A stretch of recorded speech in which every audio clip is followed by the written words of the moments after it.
video na ito. God bless everyone. Let's continue our topic in 10 reasons to speak in tongues. Okay, so our text, nakikita, ito pa rin yung text natin, mga tungkol ko na. 1 Corinthians 14 verse 2. So anyone who speaks in tongues does not speak to people but to God. Indeed, No one. no one understands them. They They utter mysteries by the Spirit. Let us pray first. Heavenly Father, thank you so much for this wonderful morning you have given us. Once again, we allow you to move in our midst. Holy Spirit, without you, we are nothing, and without you, we will never understand about your word. But thank you so much that you are here, Holy Spirit, to reveal to us the deep things of God from the youngest to the oldest. I pray that every one of us here will listen attentively so that we'll be able to receive a rema from the Holy Spirit. And those who are coming, I pray for your protection to be upon them. Be with us this day. In Jesus' we pray. Amen. Praise the Lord. So let's continue. Yun na yung ating topic na nakaraan. And sabi natin na pag hindi mo naintindihan yung isang bagay, hindi mo talaga ma-appreciate at hindi mo rin gagamitin. Kasi hindi mo naintindihan eh. So balikan natin yung is about the Holy Spirit. Balikan natin yung para mas clear sa atin naintindihan natin, and we will continue to use the tongues God has given us and desire for it. Ang apat na reasons, iba yung nauna, kapag ka ikaw ay nakatanggap na ng iyong tongues, ikaw ay, yan ang magiging identity mo. Okay, so that's your identity. Na nagpapakita ikaw ay kingdom citizen or provides kingdom identity. It also means direct communication to direct communication with the king. So pangalawa yung una, identity mo. Pangalawa, direct communication mo sa king. Direct. Wala nang pagdadaanan pa. Hindi mo kailangan ng someone na mag-reach sa iyo para kausapin siya, but directly you can talk to God through the Holy Spirit. And number 3 is time we are connected with the King. Ibig sabihin, patunay na ikaw ay may relasyon sa Jesus, King. And pang-apat ay ebidensya na ikaw ay citizen ng kaharian ng Diyos. So when you speak in tongues, it means you are, that's an evidence that you are a citizen of the kingdom. At mayroong tatlong tanong doon na ating pinag-aralan na totoo ba ang is it real, the speaking tongues is real, is it real? So clear sa ating verse, sa ating text na nakikipag-usap ka sa Diyos. And then, kailangan kabayan ngayon. Yan. Were tongues only for the time of Jesus' disciples or until this time. So, kailangan natin yan kasi yun yung sabi sa Acts 2:28-29. Ang pangako nito ay hindi lang sa panahon na nandun yung mga tao doon, the time ni Jesus ay na disciple ni Jesus or the Holy Spirit came, pero lahat na mga maniniwala at tatawagin maniniwala kay Jesus. So, lahat na maniniwala sa Diyos, itong pangako nito ay para sa kanila. So, is it necessary to speak in tongues even today? Yes. So, para mas clear at maintindihan natin, mas tugunan natin ang pansin at makinig kayo para alam nyo kung ano yun. Okay, una, ano yung manifestation ng tongues? The manifestation of tongues? Two distinct forms of tongues are described in Scripture. Una, for direct personal communication with the King. So, yun yung sa ating text kanina. Then sa 1 Corinthians 14 verse 2. Na sino man ang nag-speak in tongues, kanino ka nakikipag-usap? God. So, hindi sa tao. Pangalawa, dalawang manifestation eh. Yan. Different manifestations of tongues. 2. For heavenly communication to other kingdom citizens. What does it mean? So first, Corinthians 14 verse 3 and 4, it says, on the other hand, the one who prophecies speaks to people for their building and encouragement and consolation. Verse 4, the one who speaks in a tongue builds up himself, but the one who promises builds up the church. So, dalawa lang yun. Manifestation niya para makipag-usap mo directly to the king. Pangalawa, to build up. Kaya, yung iba na speak in tongues, naiintindihan ng ibang lingwahe. And then, other thing is that when you prophesy, ay nagka-prophecies, that's one of the gift of the Holy Spirit na nag-tongues, may nag-i-interpret. So, interpretation doon para ma-build up yung bawat isa, ma-encourage yung bawat isa. So, yun yung manifestation na tongues. Para sa sarili mo at para sa iba na mga kingdom believers. Ngayon kasi parang stranghero or strange or weird pag nakarinig ka na speak in tongues and only few practice. Kukunti lang ang nag-practice ng speaking in tongues, mabibilang ko lang. At karamihan pag nakarinig pa, namirduhan pa sila, ano yun? But we need that. Kasi nga, ano nga yung apat? Una, identity mo. Pangalawa, direct communication with the king. Pangatlo, ay, ano yung pangatlo? Ebidensya. Tapos, provide ay communication with the king, identity, communication with the king, connection, and ebidensya na ikaw ay citizens of the kingdom. Now, we will continue on the 10 reasons. Okay, first, ano yung sunod dyan? Ang pinaka number 1, 10 reasons to speak in tongues. Number 1, a sign of connection to the kingdom. Tongues are often the initial supernatural evidence of the indwelling and filling of the Spirit. We see this first in the experience of the followers of Jesus at Pentecost. We also see we also see in the kingdom service of Paul of Tarsus, the physician Luke wrote in the book of Acts. While Apollos was at Corinth, Paul took the road through the interior and arrived at Ephesus. There we found some disciples. Hanggang 1 to 6, sana nalimutan ko pala page. Pero hanggang verse 6 yan. So nakita niya, so sa time ni Pablo, so yun yung pinakaunang reasons. Signs that you are connected. Ano nga yun? Sign of connection to the kingdom. Ibig sabihin, bahagi ka ng kaharian ng Diyos. Palatandaan. Anong palatandaan mo na ikaw ay bahagi ng kaharian ng Diyos? Kasi pag hindi ka bahagi ng kaharian ng Diyos, ano mangyayari sa'yo? You'll not be seen. Sigurado ka na ba na sa langit ka pupunta? Sigurado ka na ba na ano ang mangyayari sa langit ka pupunta? So, yung mga tanong. Ano yun? Direktahan yun. Now, ang ebidensya na ikaw ay connected, bahagi ng kaharian ng Diyos ay you speak in tongues. Pag hindi, mahihirapan ka mamuhay ayon sa kalooban ng Diyos. Kasi ang banal ng Espiritu ang pwedeng magbibig sa atin kung ano yung giftings of God. Kung maalala nyo sa time ni Adam, lagi ko ini-explain, ni Adam and Eve, na kung ano yung inisip ni God, alam nila, kung anong plano ni God, anong desire ni God, anong intention ni God, alam nila.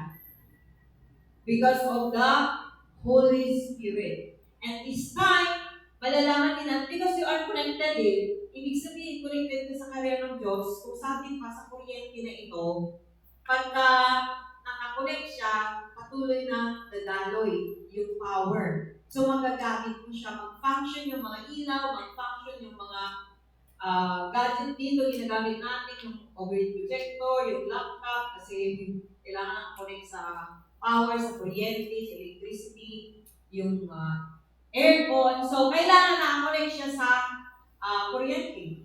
So, ganun din yung buhay natin. Kapag hindi tayo connected kay God, hindi mo rin malalaman yung dahilan bakit ka nandito sa mundo nito. At hindi ka rin mag-function hindi ka rin mamumuhay ayon sa dinisinyo niya para sa iyo. Hindi tayo makafunction, hindi tayo tayo makapamuhay ayon sa disenyo niya kung, nakikinig kayo? Hindi ka mamumuhay na masaya ayon sa disenyo ng Diyos sa buhay mo pag wala kang connection sa Kanya. Wala kang connection. And speaking in tongues is one of the evidence. Palatandaan. So, ano palatandaan? Speaking in tongues. That you are part of the kingdom of God. Palatandaan na namumuhay ka ayon sa disenyo ng Diyos. Kaya maraming tao ang nag-struggle. Kaya maraming tao ang na-stress. Maraming tao ang namumroblema. Hindi alam mo anong kinabukasan. Because they don't have the connection. Hindi sila namumuhay ayon sa disenyo ng Diyos. Kaya namumuhay na kawawa, mahirap, pero hindi niya alam kung pupunusan siya ng alam mo yun yung tao na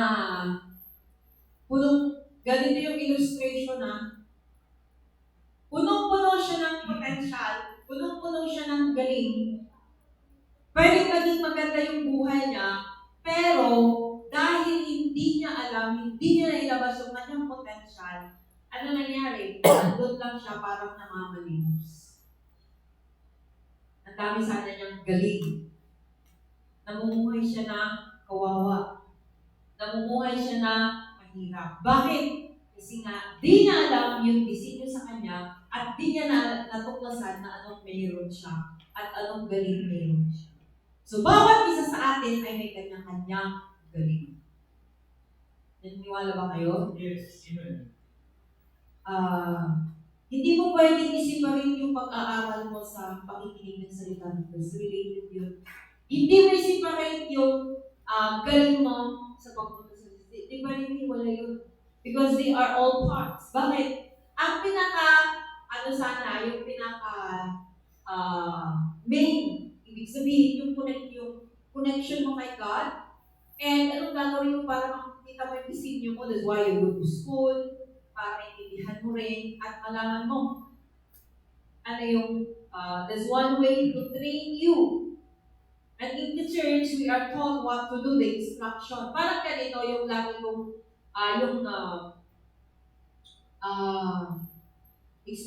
illustration. Yung sinasabi kong example, si John Mark naman utusan ko example. Inutusan ko pumunta ka ng INSI, binigyan ko siya ng pera. Tapos, in-instructionan kita, ganito gagawin mo pagdating mo sa INSI, bibili ka ng gamit para panggawa ng, for example, wala materialis For example, inutusan ko siya, bili ka doon sa INSI kasi magluluto or tutulungan ko siya. Itong gagawin mo bili ka doon sa INSI, ito yung mga groceries. So, meron ako mga listahan. So, ang mission niya ay pumunta ng INSI, bumili ng grocery or ng ingredients ng aking lulutuin. Pagpunta niya doon, kasi syempre may pera, no? Pagpunta niya doon, nawala yung kanyang instruction ko sa isip niya. Kasi dami ng magaganda doon, bumili siya ng laman, naglaro siya doon. Yung mga activity na nandun ay, naglaro siya. Pagkatapos niya maglaro ay kumain siya. Tapos may sobra pa yung pera niya, ginawa niya ay bumili siya ng laruan. Okay. So yun yung ginawa niya. Now, ano nangyari sa kanya? Ginawa niya ba yung inutos ko? Anong ginawa niya? Para sa sarili niya o sa inutos ko? Sa sarili niya. Lahat ng gusto niya na nakita niya para sa sarili niya lahat, doon niya ginamit yun. Now, yung buhay namin ganun. We are here on earth not because of ourselves. Are you here? Yes. Andito tayo hindi para sa ating sarili. Andito ka dahil may dinisinyo yung ating tagapaglikha na gagawin mo dito. Yes, that's right. So supposed to be, ang gawin mo kung anong disinyo niya at instruction niya. Lahat na kailangan na nandyan sa'yo. Lahat na kailangan mo dyan sa'yo. Pero anong ginagawa ngayon ng karamihan tao? Anong ginagawa? Nag-aral para kumita ng pera para sa sarili. Mag-aral, kumita ng pera, ay ito yung gusto ko. Kasi nadisenyo sa likod ng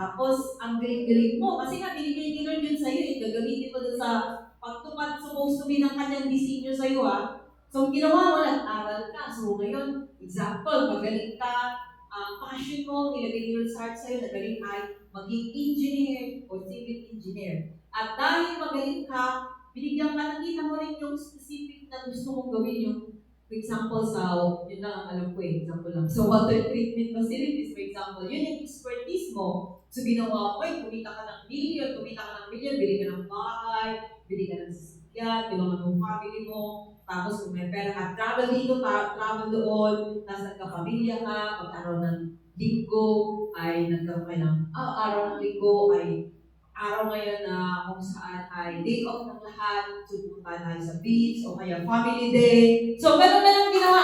Ang buhay niya ay umikot lang sa sarili niya, sa pamilya niya, at kung anong gusto niyang gawin. Now, ano nangyari sa taong yun?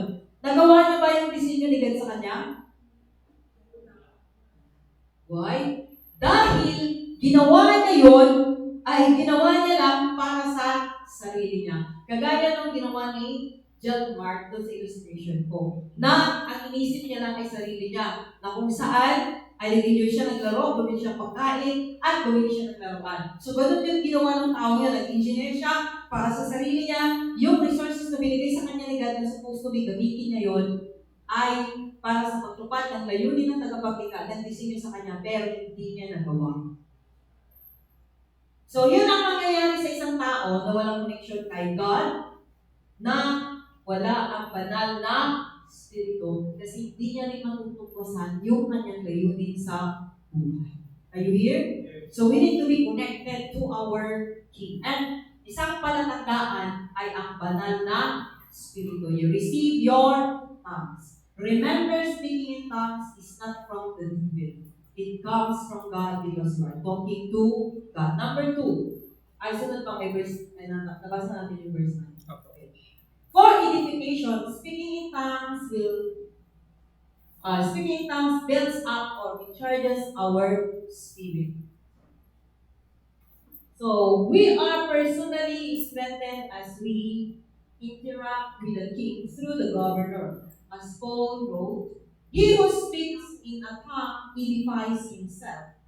1 Corinthians 14:4. So tongues are given to us so that our communication with God can be as it was for Adam with no interference.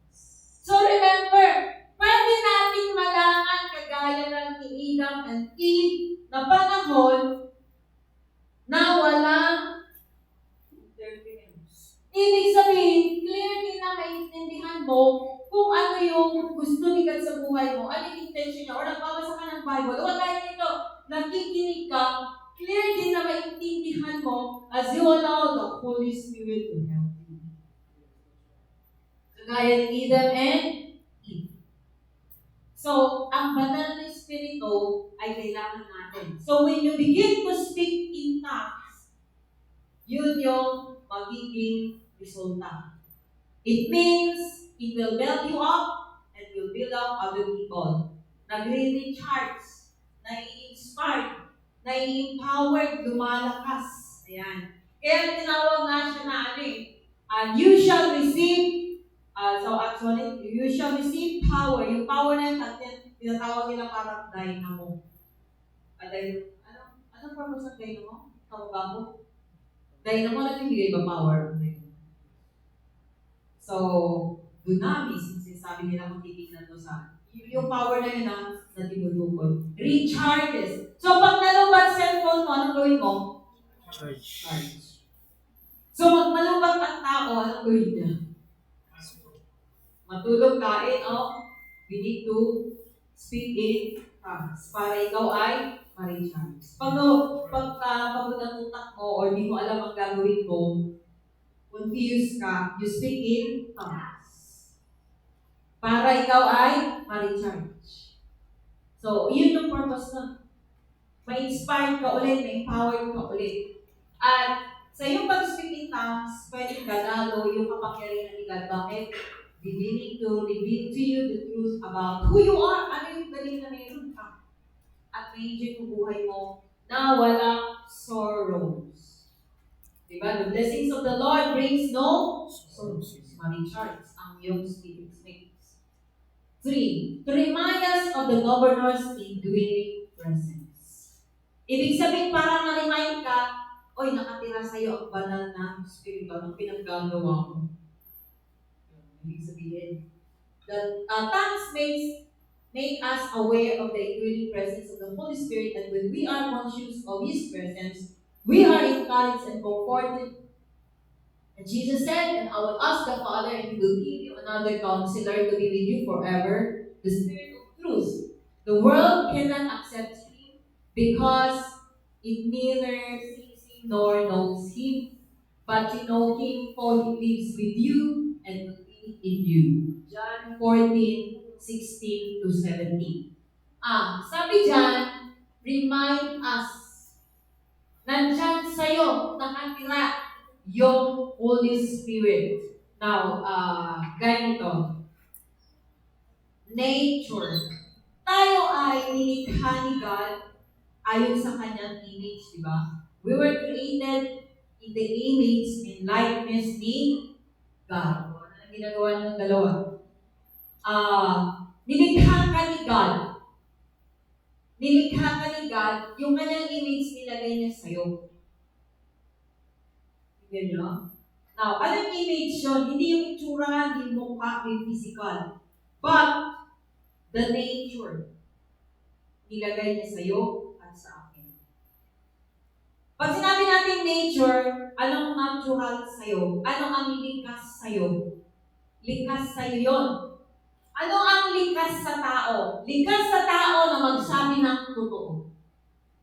Likas sa tao na magmahal. Hindi magtanim ng sama na totoo. Likas sa tao na mag-isip ng mabuti at gumawa ng maayos. Hindi likas sa tao ang mambuli. Hindi likas sa kanya yun. Hindi likas sa tao ang gumawa ng kasalanan. Sabi nila, tao lang, hindi totoo kasi hindi yung totoo ng nature. Intindihan nyo? Yung true nature is that you don't want to do bad things. Ayaw mong gumawa ng masama. Ang likas tayo ay gumawa ng mabuti. Ang likas tayo ay maging masaya. Ang likas tayo ay tumulong. Yun ang likas tayo. That's why, kapag ikaw ay hindi nakatulong sa isang tao, tapos may gusto kang tulong, tapos hindi mo siya matulungan, na-upset ka or discouraged ka. Kasi wala kang may tulong sa sitwasyon niya. Bakit? Kasi hindi ka nag-isip na gano'n. Are you here?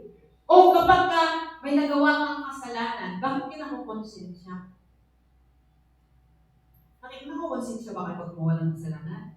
Because you are not designed to commit sin. Pag ikaw ay may sama ng loob, nagtanim ka ng sama ng loob, masaya ba? Hindi, di ba? Kasi hindi ka disenyo na ganyan. That's not your nature. That's the corrupted nature. Yung corrupted nature ng tao ay gumawa ng kalukuhan. Yung corrupted nature ng tao ay ayaw ng salita ng Diyos. Corrupted nature yun. Naboboard makinig ng Word of God. That's not your nature. Your true nature is that you are excited. You are hungry.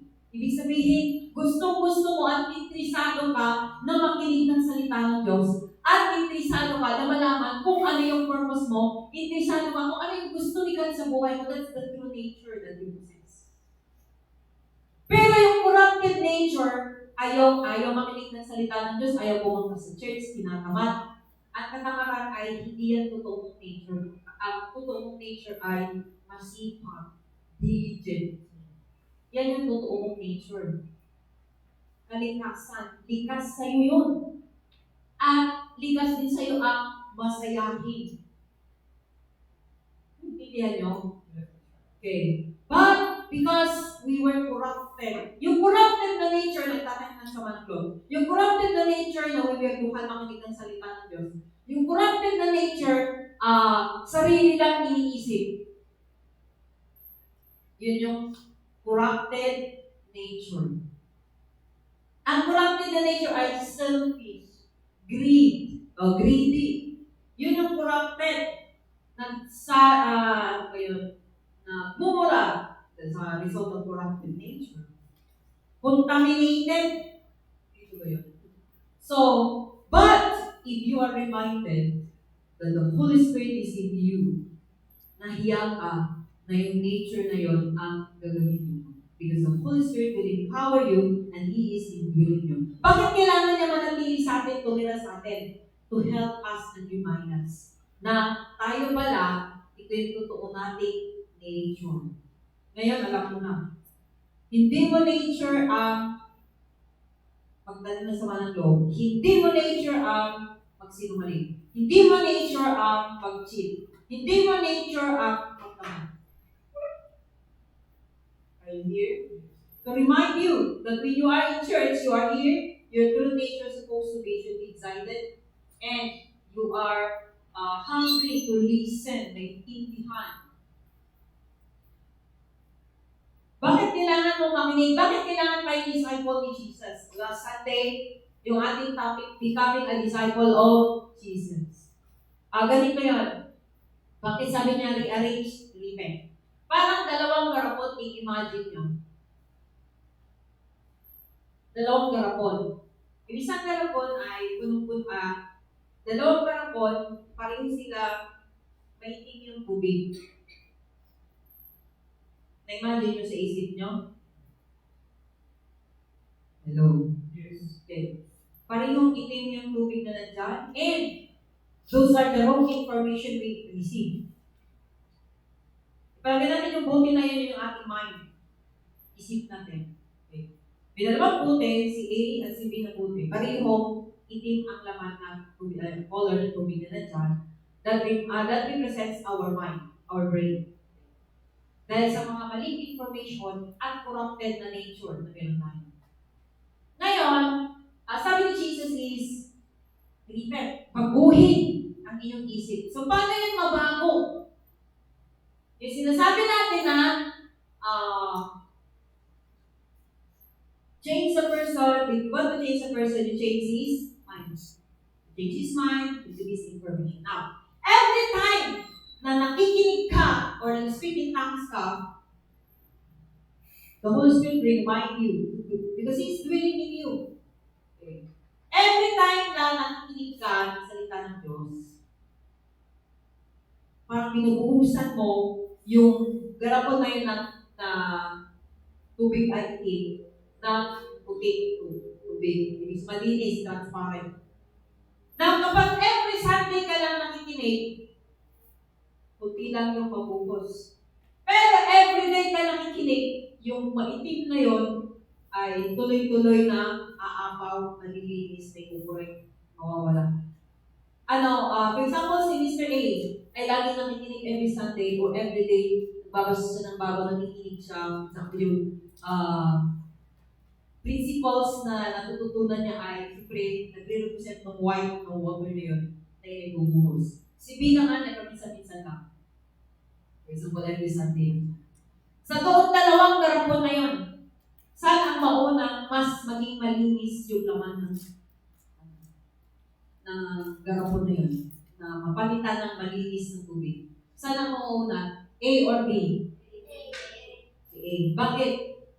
Kasi lagi siyang nakikinig. Napapalitan. Ibig sabihin, you always receive a revelation from the Holy Spirit because the Holy Spirit is in you. Naintindihan nyo? Yung isa, because He is not, the Holy Spirit is not dwelling in Him, do not listen to the Holy Spirit. Minsan-minsan lang, nakapakinig siya, at tagal na luminis yung kanyang garapon.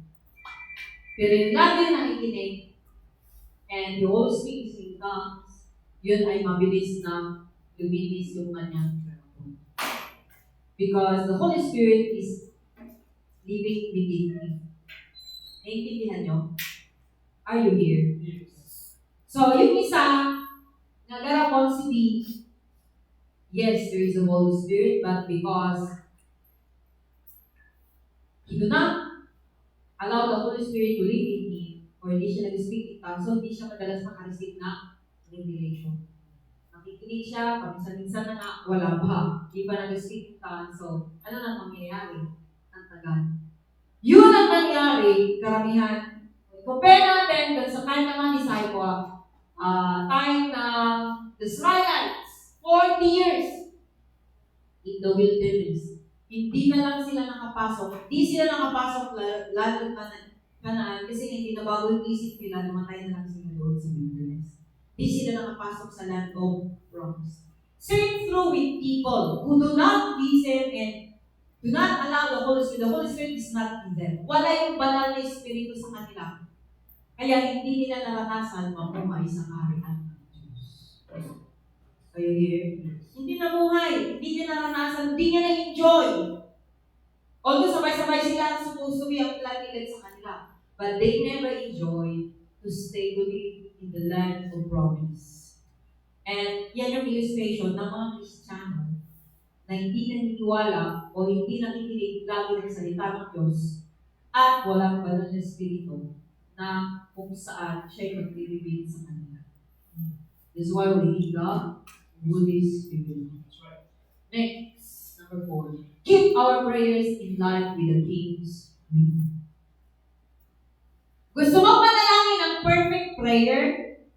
Speak in tongues. Praying in tongues will keep our prayers in line with God's will and prevent us from praying in selfishness.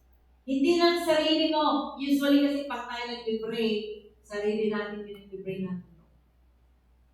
But when the Spirit is praying through speaking in tongues, you are praying the King's will, according to King's will, because the Holy Spirit knows the deep things of God. Verse 21. In the same way, the Spirit helps us in our weakness. We do not know what we ought to pray for, but the Spirit Himself intercedes for us with groans that words cannot express.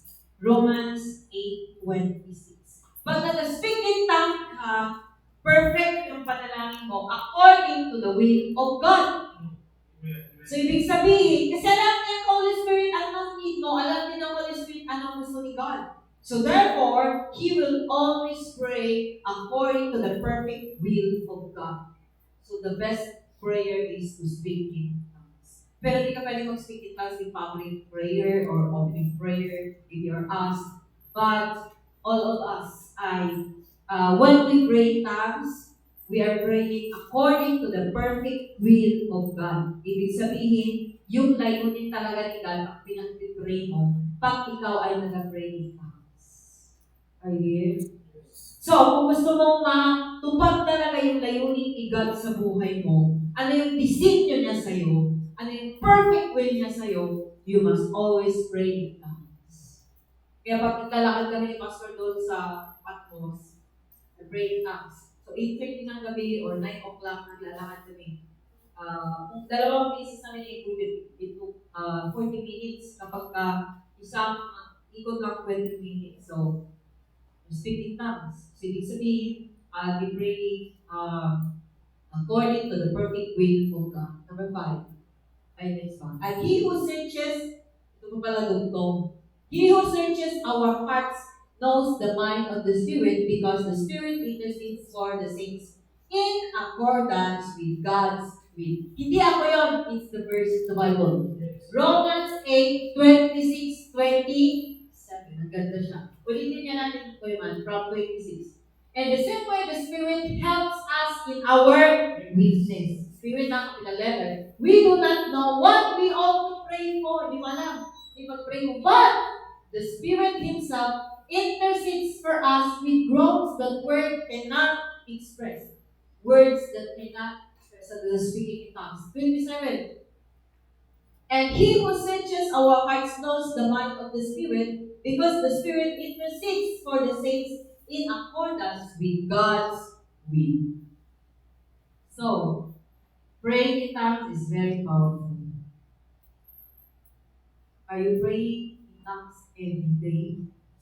So when you pray in tongues every day, it means you are interceding according to the perfect will of God. You allow the Holy Spirit to intercede. The Holy Spirit is praying according to the perfect will of God. So very clear, klaro sa verse na yan. So hindi ako nagsabi nun. It is the Bible. Number 5, ay sunod ba? Last day lang. Pero 10, paatin lang natin. To stimulate faith, praying in tongues stimulates faith. When we know the Spirit is fully communicating our needs, we are enabled to trust God more completely. Having faith also leads to praying in tongues um, as we go to the throne of the King Father in purpose and confidence. So, ibig sabihin, kasi sabi sa Hebrews pa na pag lumapit ka sa Diyos na with confidence, it means you are praying in tongues. May confidence ka, yung faith mo. Alam mo, naniniwala ka, ano, yung pray mo, mangyayari yun because it is the Holy Spirit. Favorite student. Sabi Jude 1:20, the author of the New Testament book of Jude wrote about faith and speaking in tongues. But you, dear friends, build yourselves up in your most holy faith and pray in the Holy Spirit. So praying in the Holy Spirit is speaking in tongues. So it doesn't mean that you do not understand, it invalids your prayer. Kahit di mo naintindihan, that is praying in the perfect will of God. So speaking in tongues is very important. Mahalaga yun. Para nakapray ka in tongues and your faith is built up. Pananampalataya mo. So ibig sabihin, pag lagi ka nag-pray in tongues, lagi siyang nag-pray na matupad ang kalooban ni God sa buhay mo. At makikita mo kung ano yung disenyo ni God sa buhay mo. Very there every day. Kaya si Jesus, he spent more time with the Father. I only do what the Father says. Kung ano lang ang sinasabi ng aking Ama, yun lang yung aking ginagawa. Sigurado di ka papalpak, di ba? Papalpak ba tayo kung ang ginagawa natin ay yung gusto ng God? How to do that? By speaking in tongues. When you speak in tongues, God will give you ideas. When you speak in tongues, paano mo mag-usap si God? Through the ideas, through the different ideas na pumapasok sa isip mo according to His will. So, bawat isa sa atin ay kailangan natin mag-speak in tongues. These are the 5 muna, but the other 5, we will discuss that next Sunday. So, mayroong 10 dahilan. So, balikan natin yung 5. Okay, so babasahin natin ulit. Ito. Yan. Okay, number 1, ano nga yun? A sign of connection to the kingdom. Palatandaan na bahagi ka ng kaharian ng Diyos. Ikaligtas, pag di ka bahagi ng kaharian ng Diyos, wala kang eternal life. Pangalawa, for edification, speaking in tongues builds up or recharges our spirits. Pag napapagod or tinatamad, you speak in tongues to build you up. Number 3, remind us of the governor's indwelling presence. Para ikaw ay manatili pa ay yung hindi yung corrupted nature mo ang masunod mo, kundi yung pure nature, yung original nature. To love, to care, to understand, to have that hungerness for the Word of God. Okay. Number 4, to keep our prayers in line with the King's will. Sigurado, perfect. Sigurado ba sasagutin ni God yan? When you pray in tongues, sigurado yung panalangin na yun ay sasagutin without doubt 100% because you are praying according to the perfect will of God, not for yourself alone. Number 5, to stimulate faith. Praying in tongues stimulates faith. So, to stimulate your faith, ma-strengthen up ang iyong pananampalataya. Okay. So, ang ganda ng verse ng Romans 8:26-27. Then Jude 1:20, then lastly, why do we need to pray in tongues? Bakit kailangan natin mag-pray in tongues? Yun yung 5 na nag-discuss natin. Palatandaan na connected ka sa stimulate your faith, your perfect faith, the perfect will of God, strengthen up your spirit. So, what must you do to pray according or to pray the perfect will of God? Anong gagawin mo para ang panalangin mo is according to the perfect will of God? You should pray in tongues. So in your praying tongues every day, it means you are praying according to the perfect will of God. So, ibig sabihin, lahat ng kailangan niya provide niya. Bakit? Eh, kasi nag-pray ka according to His perfect will. A perfect will. So, beginning today, let's continue to practice, be empowered, para ma-charge ka, ma-strengthen, na-stimulate ang faith mo. Begin to pray in tongues every day.